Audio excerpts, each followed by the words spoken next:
अज्ञानतिमिरान्धस्य ज्ञानाञ्जनशलाकया चक्षुरुन्मीलितं येन तस्मै श्रीगुरुवे नमः। हे कृष्णा करुणा सिन्धु दीनबन्धु जगत्पदे गोपेश गोपिका कान्त राधा कान्त नमोऽस्तुते। तप्त काञ्चन गौरङ्गी राधे वृन्दावनेश्वरी वृषभानुसुते देवी प्रणमामि हरिप्रिये। वाञ्छाकल्पतरुभ्यश्च कृपा सिन्धुभ्य एव च पतितानां पावनेभ्यो वैष्णवेभ्यो नमो नमः।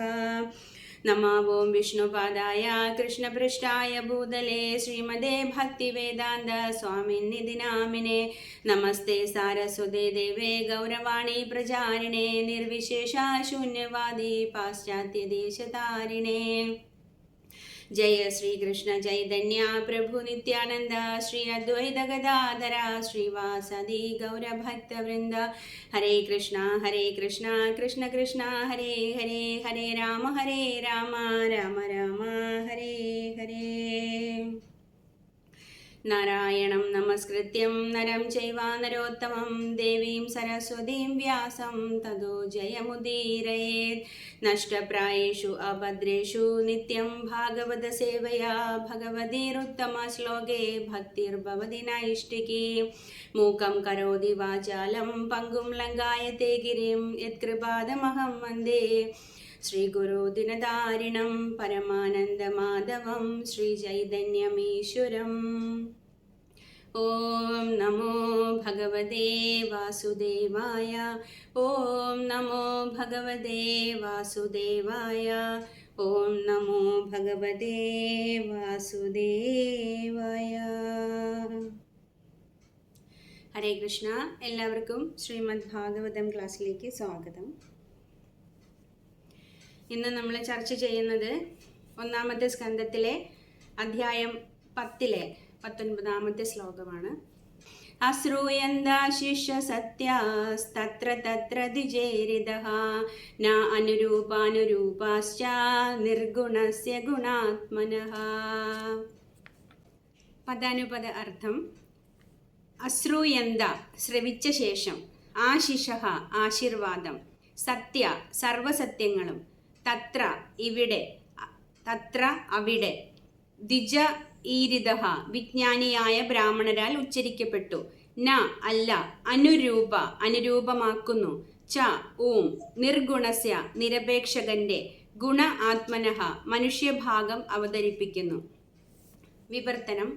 വിവർത്തനവും ഭാവാർത്ഥവും ശ്രീല പ്രഭുപാദരുടേതാണ്. ജയ് ശ്രീല പ്രഭുപാദ്. സാധാരണ പറഞ്ഞു കേൾക്കുന്നത് എന്തെന്നാൽ, ഇപ്പോൾ മനുഷ്യന്റെ ഭാഗം അവതരിപ്പിക്കുന്ന ശ്രീകൃഷ്ണ ഭഗവാന് നൽകുന്ന അനുഗ്രഹങ്ങൾ അദ്ദേഹം നിരപേക്ഷനാകയാൽ ഉചിതങ്ങളോ അനുചിതങ്ങളോ ആയിരുന്നില്ല.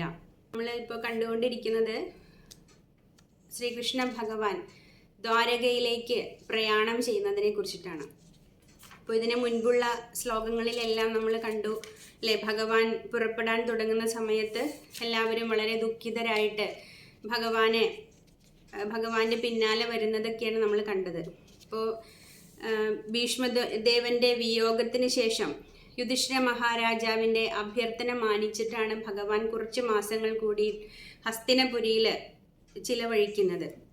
അപ്പം അതിനുശേഷം ഭഗവാൻ ദ്വാരകയിലേക്ക് പുറപ്പെടുന്ന ഒരു രംഗമാണ് നമ്മളിപ്പോൾ കണ്ടുകൊണ്ടിരിക്കുന്നത്. ഇപ്പോൾ ഹസ്തിനപുര രാജധാനി ഒന്നടങ്കം ഭഗവാന്റെ ഈ ഒരു വിയോഗത്തിൽ അല്ലേ, അത്രയും കാലം ഭഗവാൻ അവരോടൊന്നിച്ചുണ്ടായിരുന്നു അല്ലേ. കുരുക്ഷേത്ര യുദ്ധകാലം മുഴുവനും അത് കഴിഞ്ഞു അല്ലേ. കുറേ സമയം ഭഗവാന്റെ ഒപ്പം ചിലവഴിക്കാനായിട്ട് ഭാഗ്യം ലഭിച്ച ആൾക്കാരാണ് ഹസ്തിനപുര രാജധാനിയിലുള്ളത്. അപ്പോൾ അവര് ഒന്നടങ്കം ഭഗവാന്റെ വിയോഗത്തിൽ ഖേദിക്കുന്നതായിട്ട് ഇതിനു മുൻപുള്ള ശ്ലോകങ്ങളിൽ നിന്നെല്ലാം നാം മനസ്സിലാക്കി. അപ്പോൾ ഇതിന് തൊട്ട് മുൻപുള്ള ശ്ലോകത്തിൽ ഭഗവാനെ അനുഗമിക്കുന്നതായിട്ട് പറയുന്നത് സാത്വികി അല്ലേ. അലങ്കരിച്ച് വിശറിയാൽ ഉദ്ധവരും സാത്വികിയും ഭഗവാനെ വീശാൻ ആരംഭിക്കുകയും പുഷ്പങ്ങളാൽ സജ്ജമാക്കപ്പെട്ട ആസനത്തിൽ ഉപവിഷ്ടനായിരിക്കുന്ന മധുപതിയായ ശ്രീകൃഷ്ണ ഭഗവാൻ അവർക്ക് മാർഗനിർദ്ദേശങ്ങൾ നൽകുകയും ചെയ്തു. അപ്പോൾ അർജുനൻ തൻ്റെ ശംഖു ഊതുന്നതും എല്ലാം ഇവിടെ പറയുന്നുണ്ട് ഇതിന് മുൻപുള്ള ശ്ലോകങ്ങളിൽ. ഇപ്പോൾ ഭഗവാൻ അല്ലേ, ഇപ്പം നമ്മൾ വിചാരിക്കും എന്തിനാണ് ഉദ്ധവരും സാത്വികിയും ഒക്കെ ഭഗവാനെ അനുഗമിക്കുന്നത് എന്ന് വിചാരിക്കും അല്ലേ. പക്ഷേ ഭഗവാൻ എവിടേക്കെങ്കിലും പുറപ്പെടുമ്പോൾ ഭഗവാന്റെ പാർഷദന്മാരും ഭഗവാനോടൊപ്പം ഉണ്ടാവും. അപ്പോൾ ഇതൊക്കെ സാധാരണ കാര്യങ്ങളാണ്. അപ്പോൾ അങ്ങനെ ഭഗവാനോടൊന്നിച്ച് ഇവരെല്ലാവരും പുറപ്പെടുകയാണ്. അപ്പോൾ അത് കണ്ടിട്ട് എല്ലാവരും വളരെ വിഷമത്തോടു കൂടിയിട്ട് ആ ഒരു യാത്രയെ അനുഗമിക്കുന്ന ഒരു രംഗങ്ങളാണ് നമ്മളിപ്പോൾ കണ്ടുകൊണ്ടിരിക്കുന്നത്. അപ്പോൾ പ്രത്യേകിച്ചും ഈ ഒരു ശ്ലോകത്തിൽ പറയുന്നത് അല്ലേ, അവിടെ കൂടിയിരിക്കുന്ന ജനങ്ങൾ അല്ലെങ്കിൽ ബ്രാഹ്മണരൊക്കെ വേദമന്ത്രങ്ങളാൽ ഭഗവാനെ വാഴ്ത്തിപ്പാടുന്നു, ആശീർവദിക്കുന്നു എന്നതിനെ കുറിച്ചിട്ടാണ്. അപ്പോൾ ഈ ശ്ലോകത്തിൽ പ്രധാനമായിട്ടും പറയുന്നത് ഹസ്തിനപുരവാസികൾ ഭഗവാന് നൽകുന്ന ആശീർവാദങ്ങളും പരിചരണങ്ങളെയും ഒക്കെ കുറിച്ചിട്ടാണ്. അപ്പോൾ അവരൊക്കെ കരുതുന്നത്, ഹരേ കൃഷ്ണ പ്രഭു ഒന്ന് മ്യൂട്ട് ചെയ്യോ നാരായണകുറുപ്പ് പ്രഭു.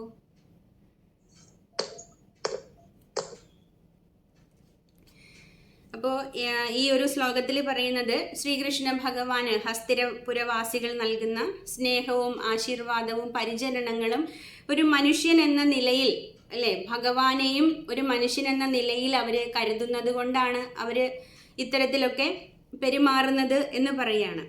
അപ്പോൾ പിന്നീട് അവരെന്താ ചിന്തിക്കുന്നത്, യുധിഷ്ഠിര മഹാരാജാവിൻ്റെ മാതുലപുത്രനും കൂടിയാണ് ശ്രീകൃഷ്ണ ഭഗവാൻ. അപ്പോൾ ആ നിലയിൽ അവർ നൽകുന്ന ഈ ആശീർവാദങ്ങളും എല്ലാം വളരെ ഉചിതമാണ്, അർത്ഥവത്താണ്. പക്ഷേ ശ്രീകൃഷ്ണ ഭഗവാനെ പൂർണ്ണമായും മനസ്സിലാക്കുന്നവർക്ക് അതൊക്കെ അരോചകത്വമായിട്ട് തോന്നുകയും ചെയ്യും അല്ലേ. കാരണം എന്താണ് അങ്ങനെ തോന്നാൻ കാരണം? ശ്രീല പ്രഭുപാദ ഈ ഭാവാർത്ഥത്തിൽ പറയുന്നുണ്ട്, ഭഗവാൻ നിരപേക്ഷനാണ് അല്ലേ.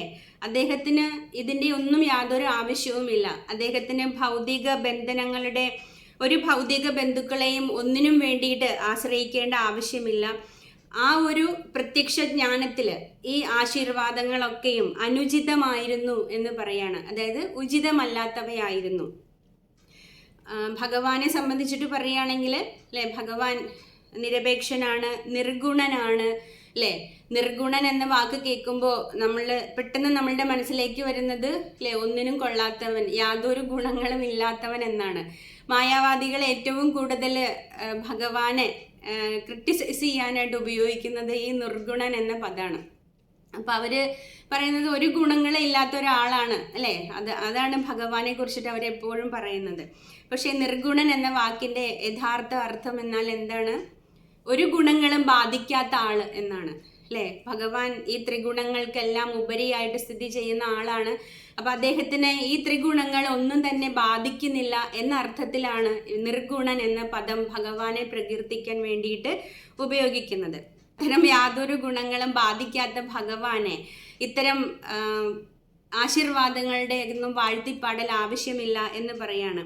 അപ്പോൾ അദ്ദേഹം അതീന്ദ്രിയ ഗുണങ്ങളാൽ സമ്പൂർണനായിട്ടുള്ള വ്യക്തിയാണ്. പക്ഷേ ഭഗവാൻ അല്ലേ, നമ്മുടെയൊക്കെ സന്തോഷത്തിന് വേണ്ടിയിട്ട്, നമുക്കൊക്കെ അനുഗ്രഹങ്ങൾ ചൊരിയുവാൻ വേണ്ടിയിട്ട് ഭഗവാൻ ഇതിനെല്ലാം അനുവദിക്കും. അതാണ് ഭഗവാന്റെ ഒരു സവിശേഷത. അപ്പോൾ ഇവിടെ പ്രഭുപാദ പറയാണ്, അതീന്ദ്രിയ ലോകവും ആപേക്ഷിക ലോകവും തമ്മിലുള്ള വ്യത്യാസത്തെ കുറിച്ചിട്ട് പ്രഭുപാദ ഇവിടെ എടുത്തു പറയുന്നുണ്ട്. അപ്പോൾ നമുക്കറിയാം അല്ലേ, 15-ാമത്തെ അധ്യായം ഭഗവത്ഗീതയിൽ ഭഗവാൻ ഇതിനെക്കുറിച്ചിട്ട് പറയുന്നുണ്ട് അല്ലേ. അതീന്ദ്രിയ ലോകവും ആപേക്ഷിക ലോകവും തമ്മിലുള്ള വ്യത്യാസം പറയുന്നത് എന്താണ്? ഊർധ്വമൂലമതശാഖം അശുദ്ധം പ്രാഹുരവ്യയം ചന്ദാംസി യസ്യ പർണാനി യസ്തം വേദസ വേദവേദ. അവിടെ പറയുന്നു, ആധ്യാത്മിക ലോകമാകുന്ന വൃക്ഷത്തിന്റെ പ്രതിഫലനമാണ് ഭൗതിക ലോകമാകുന്ന വൃക്ഷം. നമുക്ക് എങ്ങനെയാണ് ഇത് മനസ്സിലാക്കാൻ പറ്റുക? ഒരു ജലാശയത്തിന്റെ മുൻപിൽ ചെന്ന് നിന്നിട്ട് നമ്മളൊരു വൃക്ഷത്തിന്റെ ഒരു രൂപം കാണുന്നത് എങ്ങനെയായിരിക്കും? തല കീഴായിട്ടായിരിക്കും നമ്മൾ കാണുന്നത്. അപ്പോൾ അതേപോലെ ആധ്യാത്മിക ലോകത്തിന്റെ തലകീഴ് മറിഞ്ഞ ഒരു നിഴലാണ് ഈ ഭൗതിക ലോകം എന്നാണ് പറയുന്നത്. അപ്പം അതുകൊണ്ട് ഇവിടെ ഉള്ളതെല്ലാം വൈരുദ്ധ്യമായിട്ടാണ് നമുക്ക് അനുഭവപ്പെടുന്നത്. അപ്പോൾ ഈ വൈവിധ്യം ആത്മീയ ലോകത്തിലും ഉണ്ട്. പക്ഷേ എന്താണ്? അവിടെ ഉള്ളതെല്ലാം സത്യമാണ്, ഇവിടെ ഉള്ളതെല്ലാം മിഥ്യയാണ്. അതാണ് പ്രത്യേകത. അപ്പോൾ നാം ഈ മിഥ്യാലോകത്തിലാണ് സദാ സ്ഥിതി ചെയ്യുന്നത്, അല്ലേ? അപ്പം നമ്മളുടെ ബോധവും മിഥ്യാബോധമായിരിക്കും. അപ്പോൾ ഭഗവാന് വേണ്ടി നാം സേവനങ്ങൾ അർപ്പിക്കുമ്പോൾ നമ്മൾ സ്ഥിരമായിട്ട് മിഥ്യാബോധത്തിലും മിഥ്യാലോകത്തുമാണ് സ്ഥിതി ചെയ്യുന്നതെങ്കിലും നാം ഭഗവാന് വേണ്ടിയിട്ട് സേവനങ്ങൾ ചെയ്യുവാനായിട്ട് ആരംഭിക്കുമ്പോൾ അത് അതീന്ദ്രിയമായിട്ട് മാറുന്നു. അതാണ് ഇവിടെ വൈരുദ്ധ്യമെന്ന് പ്രഭുപാദ വിശേഷിപ്പിക്കുന്നത്, അല്ലേ? അപ്പോൾ ഈ ബ്രാഹ്മണര് നൽകുന്ന ആശീർവാദങ്ങളും വേദമന്ത്രസ്തുതികളും എല്ലാം മിഥ്യാബോധത്തിൽ നിൽക്കുന്ന സ്തുതികളാണ്. പക്ഷേ അത് ഭഗവാന് വേണ്ടി ആകുമ്പോൾ അതെല്ലാം അതീന്ദ്രിയ സ്വഭാവം കൈവരിക്കുന്നു. അപ്പോൾ അതുകൊണ്ട് ആ അതീന്ദ്രിയമായിട്ട് ചെയ്യുന്ന കാര്യങ്ങൾക്ക് ഒന്നും തന്നെ വിരുദ്ധാർത്ഥമില്ല എന്നിവിടെ പ്രഭുപാദ പറയുകയാണ്. അപ്പോൾ ഇവിടെ എങ്ങനെയാണ്, അല്ലേ? അപ്പോൾ നമ്മൾ ഭഗവാന് വേണ്ടി നാം എന്തൊക്കെ കാര്യങ്ങൾ, ചിലപ്പോൾ അത് ഭൗതികമായിട്ടുള്ള കാര്യങ്ങളായിരിക്കാം നാം ചെയ്യുന്നത്, പക്ഷെ അത് നാം ഭഗവാന് വേണ്ടി അത് ചെയ്യുമ്പോഴത് ആത്മീയമായിട്ട് മാറുകയാണ് ചെയ്യുന്നത്, അല്ലേ? അതാണ് ഭക്തിയുത സേവനത്തിൻ്റെ പ്രത്യേകത. ഋഷികേന ഋഷികേശ സേവനം ഭക്തി രുച്യത, അല്ലേ? ഭഗവാന്റെ സേവനം ചെയ്യുമ്പോൾ നമുക്ക് എല്ലാം അതീന്ദ്രിയമായിട്ടുള്ള കാര്യങ്ങളാക്കി മാറ്റാനായിട്ട് സാധിക്കും. ഇപ്പോൾ ബ്രാഹ്മണരുടെ സ്തുതിഗീതങ്ങളും ആശീർവാദങ്ങളൊന്നും ഭഗവാൻ ആവശ്യമില്ല, അല്ലേ? ഭഗവാൻ അതീന്ദ്രിയനാണ്, നിർഗുണനാണ്, നിരപേക്ഷനാണ് എന്ന് ഇവിടെ പ്രഭുപാദ പറയുന്നുണ്ട്. പക്ഷേ അതൊക്കെ ഭഗവാൻ സ്വീകരിക്കും, അല്ലേ? നമ്മുടെ ഈ എന്താ പറയുക, നമ്മളുടെ ഈ ജീവാത്മാക്കളുടെ സ്തുതിഗീതങ്ങളും അർച്ചനകളും എല്ലാം ഭഗവാൻ സ്വീകരിക്കും. അപ്പോൾ അതിനോടെല്ലാം ഭഗവാൻ പ്രതികരിക്കുകയും ചെയ്യും. അതാണ് ഭഗവാന്റെ സവിശേഷത. അപ്പോൾ ബ്രാഹ്മണരുടെ സ്തുതിഗീതങ്ങൾ മിഥ്യാബോധത്തിലാണെങ്കിലും ഭഗവാൻ അർപ്പിക്കുമ്പോൾ അതെല്ലാം അതീന്ദ്രിയമായിട്ട് മാറുകയാണ് ചെയ്യുന്നത്. ഇപ്പോൾ ഭഗവാന്റെ ലീലകളിലെല്ലാം നമുക്ക് ഈ ഒരു വൈരുദ്ധ്യം കാണാനായിട്ട് സാധിക്കും. അത് ഈ ഭൗതിക ലോകത്തിൽ ഇരുന്നു കൊണ്ട് നമുക്ക് മനസ്സിലാക്കാൻ സാധിക്കുക എന്നത് നമ്മളെ സംബന്ധിച്ച് പറഞ്ഞാൽ ഏറ്റവും വിജയകരമായിട്ടുള്ള കാര്യമായിട്ടാണ് ആചാര്യന്മാർ കരുതുന്നത്, അല്ലേ?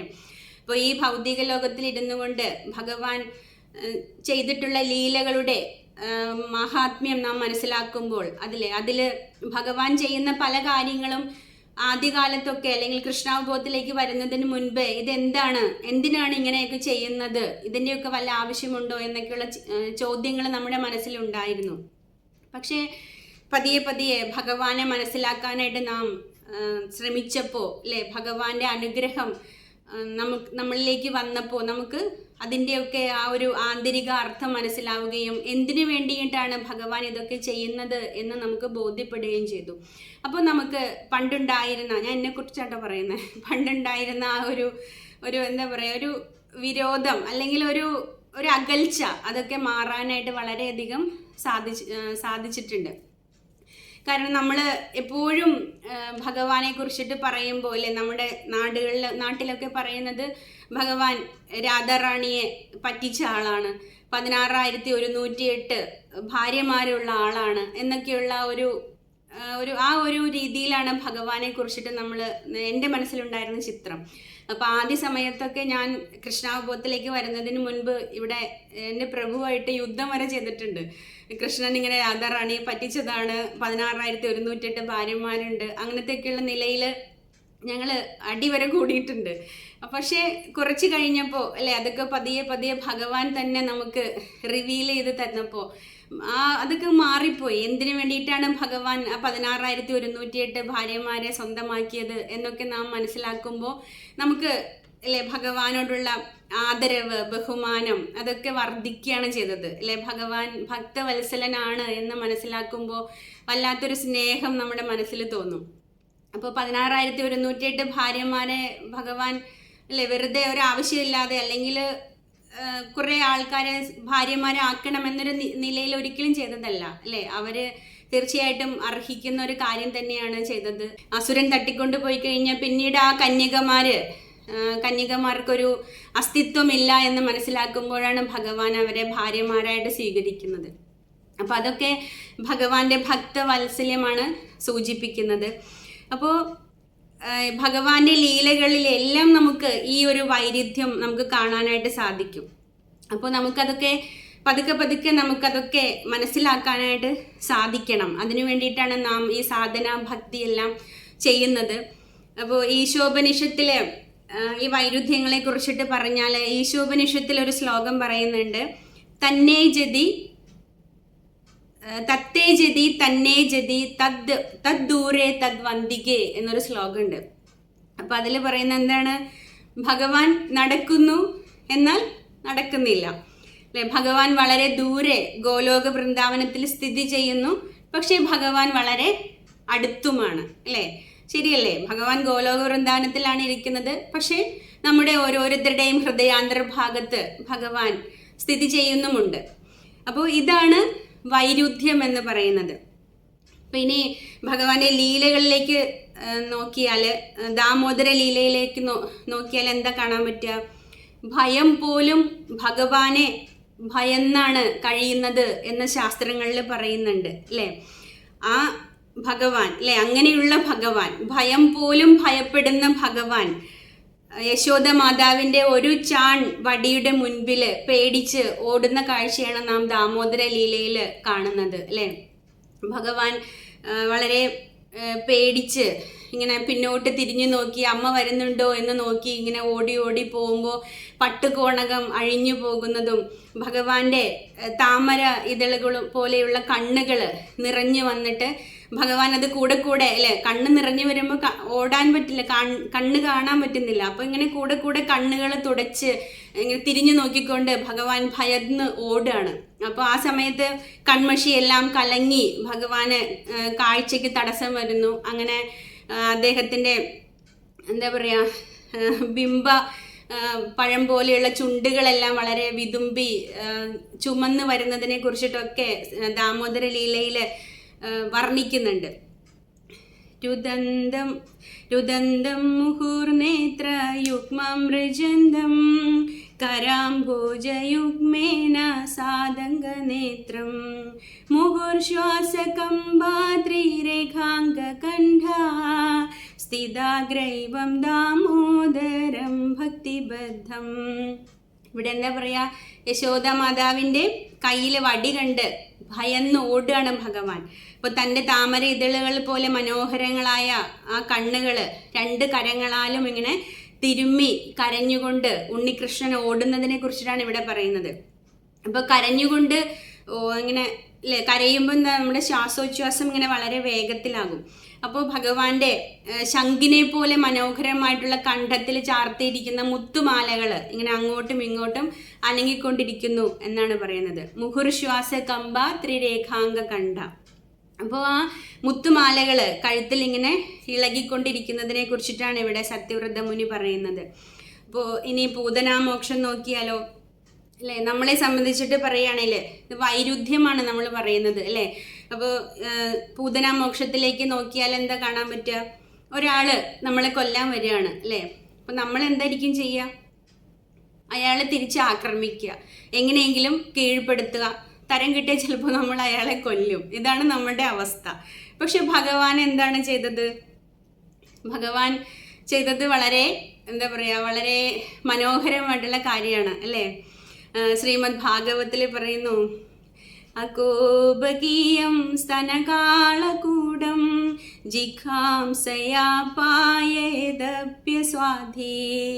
ലഭേ ഗതിം ധാത്രി ഉചിതാം തതോന്യം കം വാ ദയാലും ശരണം വ്രജേമാം.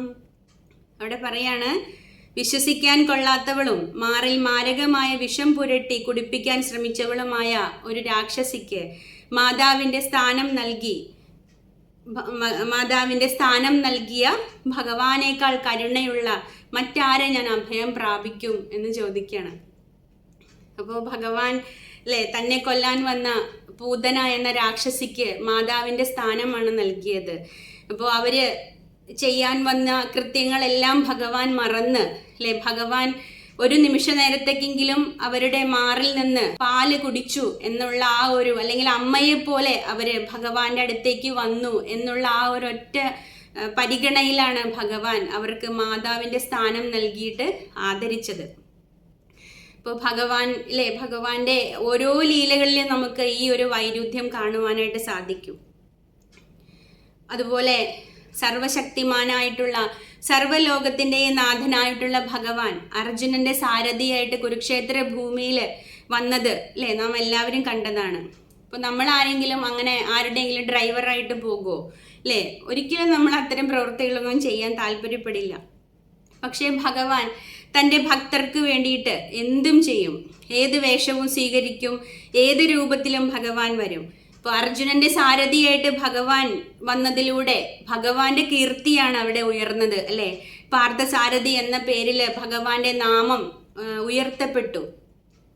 അതുപോലെ ഭഗവത്ഗീതയിൽ ഭഗവാൻ 574 ശ്ലോകങ്ങൾ പറയുന്നുണ്ട്.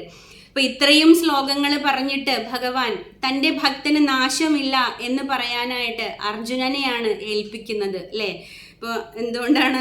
ഭഗവാൻ അറിയാം, ഭഗവാൻ ചില സാഹചര്യങ്ങളൊക്കെ വരുമ്പോൾ വാക്കൊക്കെ മാറ്റി പറയും. പക്ഷേ ശുദ്ധഭക്തന്റെ വാക്കിന് ഭഗവാൻ വളരെയധികം വില കൽപ്പിക്കുന്നുണ്ട്. ഒരു കാരണവശാലും ഭക്തന്റെ വാക്ക് ഭഗവാൻ തട്ടിക്കളയില്ല. അപ്പൊ അതുകൊണ്ട് അർജുനനോട് ഭഗവാൻ പറയാണ്, നീ പ്രഖ്യാപിക്കൂ അർജുന, എൻ്റെ ഭക്തന് നാശമില്ല എന്ന്. കൗന്ദേയ പ്രതിജാനീഹി നമേ ഭക്ത പ്രണശ്യതി എന്ന് പറയാനായിട്ട് അർജുനനെയാണ് ഭഗവാൻ ഏൽപ്പിക്കുന്നത്. അതുപോലെ ഈ ഭാവാർത്ഥത്തില് വൈരുദ്ധ്യങ്ങളെ കുറിച്ചിട്ട് നമുക്ക് ബോധ്യപ്പെടുത്തുവാൻ വേണ്ടിയിട്ട് ഭഗവാന്റെ ഒരു ഉദാഹരണം ഇവിടെ ശ്രീല പ്രഭുപാദ നൽകുന്നുണ്ട്. ഭഗവാനെ മോഷ്ടാവായിട്ട് ചിത്രീകരിക്കുന്നു എന്ന് പറയുന്നുണ്ട്. പല സ്ഥലത്തും നമുക്കറിയാം ഭഗവാനെ മോഷ്ടാവായിട്ട് ചിത്രീകരിക്കുന്നതിനെ കുറിച്ചിട്ട്. ഇപ്പൊ ഭൗതിക ലോകത്തിൽ നോക്കിക്കഴിഞ്ഞിട്ടുണ്ടെങ്കിൽ കള്ളൻ എന്ന് പറയുന്ന ഒരു നാമധേയം ആർക്കെങ്കിലും വീണിട്ടുണ്ടെങ്കിൽ അത് വളരെ അപമാനകരമായിട്ടുള്ള ഒരു കാര്യമാണ്. അതാരും ഒരു ക്രെഡിറ്റ് ആയിട്ട് കൊണ്ട് നടക്കാറില്ല. അങ്ങനെയുള്ള ഒരു വ്യക്തിയെ കാണുന്നതും ചിന്തിക്കുന്നതും എല്ലാം നമുക്ക് അവജ്ഞ ഉളവാക്കുന്ന കാര്യങ്ങളാണ്. പക്ഷേ ഭഗവാൻ മഖൻ ചോരൻ അല്ലെങ്കിൽ രൺചോർ എന്നൊക്കെ കേൾക്കുമ്പോൾ ഭഗവാനെ കുറിച്ച് കേൾക്കുമ്പോൾ നമുക്ക് ഒരു പുഞ്ചിരിയാണ് വരുന്നത്. എന്തുകൊണ്ടാണത്? അത് ഭഗവാന്റെ പ്രത്യേകതയാണ്.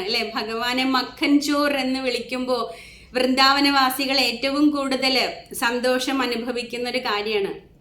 അപ്പോൾ ഈ വെണ്ണ മോഷ്ടിക്കുന്നതിനെ കുറിച്ച് നിരന്തരമായിട്ട് യശോദ മാതാവിന്റെ പക്കൽ പരാതികൾ ചെല്ലുമ്പോൾ ഭഗവാൻ ഇങ്ങനെ ഇനി നാളെ തൊട്ട് ഞാൻ എവിടെയും പോകുന്നില്ല, വെണ്ണക്കെട്ട് തിന്നാൻ പോകുന്നില്ല എന്നൊക്കെ വിചാരിച്ച് ഇങ്ങനെ പിണങ്ങിയിരിക്കുന്നത് പോലെ ഇരിക്കും. അപ്പോൾ പിറ്റേ ദിവസം മുതൽ ഭഗവാൻ വരുന്നില്ല. അവരുടെയൊന്നും വീടുകളിൽ വെണ്ണ മോഷ്ടിക്കാനായിട്ട് വരുന്നില്ല. അപ്പോൾ അവർക്ക് എന്താണ്, വല്ലാത്ത സങ്കടം തോന്നുകയാണ്. ഭഗവാൻ വെണ്ണ മോഷ്ടിക്കാൻ വന്നിട്ട് കുരങ്ങന്മാർക്കും കൂട്ടുകാർക്കും ഒക്കെ വെണ്ണ വാരിക്കൊടുക്കുകയും ഒക്കെ ചെയ്യുമ്പോൾ അവർ വളരെ ഒരു അനിർവചനീയമായിട്ടുള്ള ഒരു സന്തോഷം അവർ അനുഭവിക്കുന്നുണ്ട്. അത് ഭഗവാൻ വരാതിരുന്നപ്പോഴാണ് അതിനെക്കുറിച്ചുള്ള വിരഹ ദുഃഖം അവർക്ക് അനുഭവപ്പെടാൻ തുടങ്ങിയത്. നമ്മൾ പറയില്ലേ, കണ്ണുള്ളപ്പോൾ കണ്ണിന്റെ കാഴ്ച അറിയില്ല എന്ന് പറയുന്നത് പോലെ. അപ്പോൾ പിന്നെ അവരെന്ത് ചെയ്തു? അവർക്കത് താങ്ങാൻ പറ്റുന്നില്ല. അപ്പോൾ ഭഗവാനെ വെണ്ണ മോഷ്ടിക്കുന്നവൻ അല്ലെങ്കിൽ മഖൻ ചോറിനൊക്കെ ഒന്ന് വിളിച്ച് ചീത്ത വിളിക്കാതെ അവർക്ക് അവരുടെ ഒരു ദിവസത്തിന് ഒരു പൂർണ്ണത കണ്ടെത്താൻ കഴിയുന്നില്ല. അങ്ങനെ അവരെന്താണ് ചെയ്യുന്നത്? പിന്നെ പോയിട്ട് റിക്വസ്റ്റ് ചെയ്യാണ്, അപേക്ഷിക്കുകയാണ്, ഒന്ന് വന്ന് ഞങ്ങളുടെ വീട്ടിലെ വെണ്ണയൊക്കെ ഒന്ന് കട്ട് തിന്നു എന്ന് പറഞ്ഞിട്ട് ഭഗവാന്റെ പിന്നാലെ നടക്കുകയാണ് പിന്നീട് അവർ ചെയ്തത്. അപ്പോൾ ഇതാണ് മഖൻ ചോറിന്റെ പ്രത്യേകത. അപ്പോൾ നമ്മൾ എന്തെങ്കിലും നമ്മൾ സാധാരണ ഭൗതിക ലോകത്തിൽ എന്തെങ്കിലും മോഷ്ടിച്ചു കഴിഞ്ഞാൽ, ആരെങ്കിലും എന്തെങ്കിലും നമ്മുടെ വസ്തുക്കൾ മോഷ്ടിച്ചു കഴിഞ്ഞാൽ അയാൾ മറന്നാൽ പോലും നമ്മൾ മറക്കില്ല. അത്രയ്ക്കും നമ്മൾ ഓർത്ത് വെച്ചിട്ട് അയാളെ പറ്റിയിട്ട് ഇങ്ങനെ ചിന്തിക്കുകയും ചീത്ത വിളിക്കുകയും ഒക്കെ ചെയ്യും. പക്ഷെ ഭഗവാൻ മഖൻ ചോർ ആണ് എന്ന് പറയുമ്പോൾ നമുക്ക് വല്ലാത്തൊരു സന്തോഷമാണ് അനുഭവപ്പെടുന്നത്. ഇപ്പോൾ ഭഗവാൻ കള്ളനാകുമ്പോൾ അതിലും നമുക്കൊരു ആനന്ദം കണ്ടെത്താനായിട്ട് സാധിക്കും. അപ്പോൾ ഭഗവാൻ ആ കള്ളനാകാൻ വേണ്ടിയിട്ടുള്ള സാഹചര്യങ്ങളൊക്കെ നമ്മൾ ചിലപ്പോൾ ഒരുക്കി കൊടുക്കും. അതും നമുക്ക് സന്തോഷമാണ്. ഇപ്പോൾ ഭഗവാൻ ജനലിലൂടെ കുരങ്ങനെയൊക്കെ ആദ്യം അകത്തേക്ക് വിട്ടിട്ടൊക്കെയാണ് ഇവര് വാതിലൊക്കെ തുറന്ന്, കാരണം ഇവര് പൂട്ടി ഭദ്രമായിട്ട് വെച്ചിരിക്കുന്ന സാധനങ്ങളൊക്കെ ഭഗവാൻ മോഷ്ടിക്കുന്നത് അത്തരത്തിലാണ്. അപ്പോൾ കുരങ്ങനാണ് പോയിട്ട് ഉള്ളിൽ നിന്ന് വെണ്ണയൊക്കെ എടുത്ത് പുറത്തേക്കൊക്കെ കൊടുക്കുക. അപ്പൊ ഇതൊക്കെ ഇവർക്ക് അറിയാം. ഈ വൃന്ദാവനത്തിലെ ഗോപസ്ത്രീകൾക്ക് ഇതെല്ലാം അറിയാം, ഇങ്ങനെയൊക്കെ സംഭവിക്കുന്നുണ്ട്. പക്ഷെ അവര് അതിനൊക്കെ ഒരു മൗനാനുവാദം കൊടുക്കാണ്, ഇതൊക്കെ ഈ ഒരു ലീലകളൊക്കെ ആസ്വദിക്കുവാൻ വേണ്ടിയിട്ട്. അപ്പൊ ഇതിനെ കുറിച്ചിട്ട് വില്വമംഗല ഠാക്കൂർ പറയുന്നുണ്ട്, വ്രജേ പ്രസിദ്ധം നവനീത ചൗരം ഗോപാംഗനാനാം ചതുകൂല ചൗരം അനേക ജന്മാർജിത പാപ ചൗരം ചൗരാഗ്രഗണ്യം പുരുഷം നമാമി. എന്താ വില്വമംഗല ഠാക്കൂർ പറയുന്നത്? ഈ ലോകത്തിലെ ഏറ്റവും പ്രശസ്തനായ കള്ളനെ കുറിച്ചിട്ടാണ് പറയുന്നത്. കള്ളനെ കുറിച്ചിട്ട് വാഴ്ത്തിപ്പാടാനായിട്ടൊരു പദ്യം തന്നെ അദ്ദേഹം എഴുതിയിട്ടുണ്ട്. അപ്പൊ അവിടെ പറയാണ്, നവനീത ചോരൻ എന്ന വൃന്ദാവനത്തിൽ പ്രസിദ്ധനായിട്ടുള്ളവനും ഗോപസ്ത്രീകളുടെ വസ്ത്രം അപഹരിക്കുന്നവനും തന്നെ ശരണം പ്രാപിക്കുന്നവരുടെ അനേക ജന്മാർജിതങ്ങളായ പാപങ്ങളെ കവരുന്നവനും മോഷ്ടാക്കളിൽ അഗ്രഗണ്യനുമായ ഭഗവാനെ ഞാൻ പ്രണമിക്കുന്നു. അല്ലെ, ഒരു കള്ളനെ പ്രണമിക്കുന്നതിനെ കുറിച്ചിട്ടാണ് ഇവിടെ എഴുതിയിരിക്കുന്നത്. വേറെ എവിടെ കാണാൻ സാധിക്കും നമുക്ക് ഇത്തരത്തിലൊക്കെയുള്ള ഒരു വാഴ്ത്തിപ്പാടല്? അപ്പോൾ ആ ഒരു പദ്യത്തിൽ ഉടനീളം ഭഗവാനെ പലതരത്തില് ഉള്ള കള്ളനായിട്ടാണ് വിശേഷിപ്പിക്കുന്നത്. രാധാറാണിയുടെ മനം കവർന്ന കള്ളൻ, അങ്ങനെ ഒരുപാട് വിശേഷണങ്ങൾ അവിടെ പറയുന്നുണ്ട്. അവസാനം വില്വമംഗല ഠാക്കൂർ ചോദിക്കുന്നത്, അല്ലേ, നിനക്ക് ഇവിടെ നിന്നെല്ലാം ഓടിപ്പോവാനായിട്ട് സാധിക്കും അല്ലേ? വില്വമംഗല ഠാക്കൂർ കണ്ണ് കാണാതെ ഒരു കുഴിയിൽ വീണു പോവാണ്.